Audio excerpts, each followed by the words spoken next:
के रितु जायसवाल है, उनके लिए मुकेश सहनी और तेजस्वी यादव ने कई सभा का संबोधित किया और उनको जिताने के लिए इन्होंने काफ़ी वहाँ अपनी पूरी शक्ति लगा दी। अखिलेश्वर दास जोगी बाबा है, वो भी अकेले अपने दम पे थे, लेकिन इन दोनों ने थोड़ा मोड़ा वोट का इधर उधर किया है, लेकिन लड़ाई दो कैंडिडेट में ही थी मुख्यतः। एक तो रितु जायसवाल थी और एक लवली आनंद थी। साफ तौर पे रितु जायसवाल की जातीय समीकरण से फायदा हो रही है। जो कभी वहाँ बीजेपी का गर्व कहा जाता था, जो रामा देवी वहाँ तकरीबन 4 लाख 3 लाख वोटों से जीतती थी, वो शिवघर में आज रितु जायसवाल आगे निकल रही है। आप देख रहे हैं बिहार ग्राउंड न्यूज़ फास्ट और मैं हूं संजीव।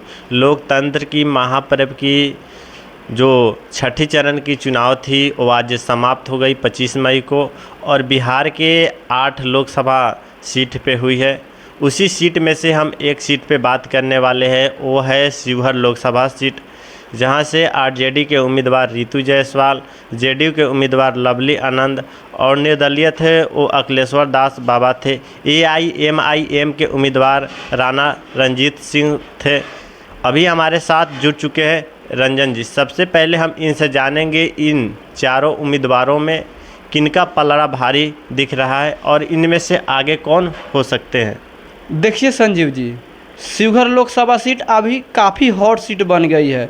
जिस तरीक़ा से यहाँ नीतीश कुमार और सम्राट चौधरी ने कई जनसभा का संबोधित किए लवली आनंद के लिए, वहीं जो जेडीयू के हैं लवली आनंद, उनके पति आनंद मोहन भी काफ़ी प्रभावित नेता है, उन्होंने भी काफ़ी लवली आनंद को जिताने के लिए पूरी दम लगा दी है। वही जो आरजेडी के रितु जायसवाल है, उनके लिए मुकेश सहनी और तेजस्वी यादव ने कई सभा का संबोधित किया और उनको जिताने के लिए इन्होंने काफ़ी वहाँ अपनी पूरी शक्ति लगा दी। और जो एमआईएम के जो राणा रणजीत है वो अकेले थे, और वहीं जो अखिलेश्वर दास जोगी बाबा है वो भी अकेले अपने दम पे थे, लेकिन इन दोनों ने थोड़ा मोड़ा वोट का इधर उधर किया है, लेकिन लड़ाई दो कैंडिडेट में ही थी मुख्यतः। एक तो रितु जायसवाल थी और एक लवली आनंद थी, लेकिन रितु जायसवाल अपनी कामों को बताते हुए वहाँ की लोगों में अपना एक स्थापित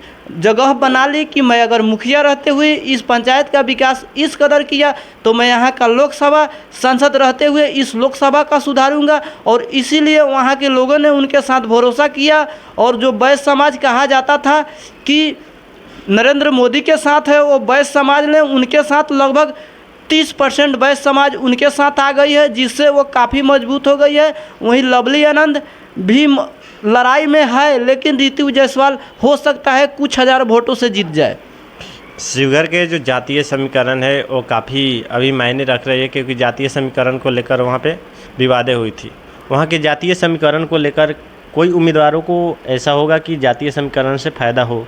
देखिए, साफ तौर पे रितु जायसवाल की जातीय समीकरण से फायदा हो रही है। जिस तरीके से वहाँ 25% के आसपास वैश्य समाज की जाति है, वही मुस्लिम समाज की भी जाति लगभग 19% है। साथ ही वहाँ अन्य स्वर्ण जाति सबसे कम 17%, वही पिछड़ा के लगभग 20% है, तथा अनुसूचित जनजाति भी 20% के तकरीबन है। और सबसे ज़्यादा इफेक्ट वहाँ रखता है जो वैश्य समाज है। और वैश्य समाज आरजेडी के साथ कभी नहीं कहा जाता था, लेकिन रितु जायसवाल अपने दम पे वैश्य समाज को अपने पक्ष में करने में कामयाब हो गई है, इसीलिए तो वहाँ से रितु जायसवाल आगे दिख रही है। लवली आनंद को कहा जाए तो वो बाहुबली आनंद मोहन की पत्नी है, और उनके साथ जो है नीतीश कुमार, नरेंद्र मोदी और एनडीए गठबंधन की तमाम वो पार्टी है और उसके कार्यकर्ता नेता है। इतने सब कुछ होते हुए लवली आनंद इतना पीछे क्यों दिख रही है? देखिए, वो पीछे थोड़ा ही है, अगर कहिए तो ज़्यादा मतों से वहाँ भी हार जीत नहीं होने वाली है।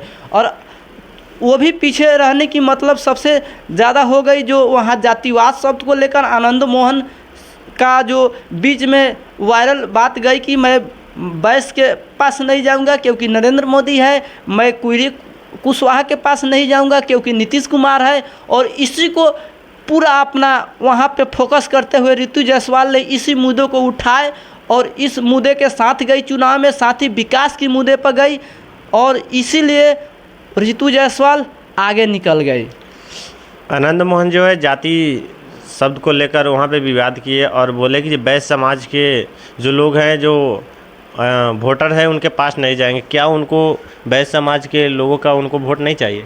देखिए, उन्होंने ये बात नहीं कही थी कि मैं वैश्य समाज के पास नहीं जाऊंगा। उन्होंने तर्क दिया था कि मैं तो नरेंद्र मोदी के गठबंधन से चुनाव लड़ रहा हूँ और नरेंद्र मोदी स्वयं वैश्य समाज का नेतृत्व करते हैं, इसीलिए वैश्य समाज मेरे अपने हैं। लेकिन इसी को फ़ायदा भुनाते हुए ऋतु जायसवाल ने भरपूर फ़ायदा उठाया। उनके पति अरुण कुमार, उन्होंने भी भरपूर उनका फ़ायदा उठाते हुए लोगों को बीच ये बताया कि आप एक बाहुबली को देना चाहते हैं कि एक कलम जो पढ़ी लिखी मुखिया रहते हुए वो उस पंचायत का विकास इस कदर की उनको जिताना चाहते हैं।